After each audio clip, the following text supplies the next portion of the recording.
May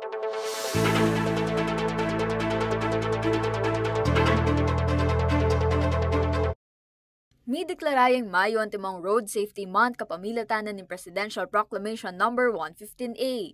Nasa nanini na ita sing awareness karemparalan, bang kanitang makaiwas king aksidente ang pong kamatayan.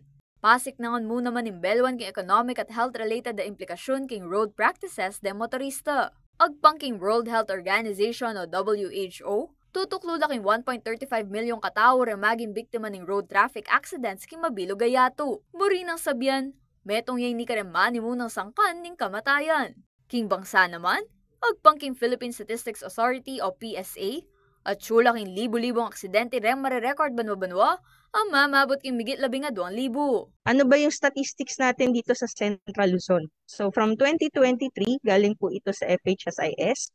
So ang total mortalities po natin ay 928. King bilang ay ni 74 la rin kabawang bilang dareng road traffic deaths king Pampanga at choking 3% mortality rate. So what are the global efforts done to improve road safety conditions around the world? So syempre po, there are significant international conventions, agreements, and initiatives geared towards improving road safety conditions. So this includes the Decade of Action for Road Safety. So for the year 2021 to 2030, from World Health Organization po ito, and the Global Plan of Action. So in partnership po ng WHO, yung ating pong United Nations, which serves as guidance for local plans and guidelines in the Philippines.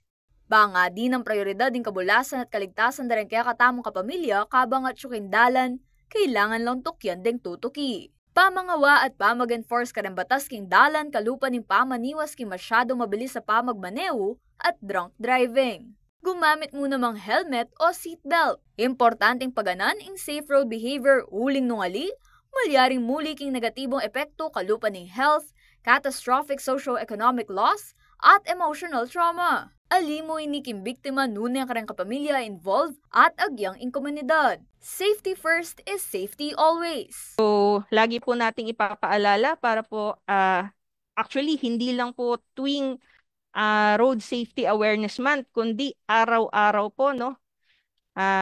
Yung mga paalala po natin. And ito pong ating line, Step into Safer Roads. So again po, maraming salamat po sa pagkakataong ito. And lagi po nating isipin na umuwi po tayo ng buo at ligtas sa ating kanya-kanyang mga pamilya po. Kaya Beliana Kanilaw, ako po yung kaya kayong Talasuyo, Arlen Salonga, ating pusong makabalen.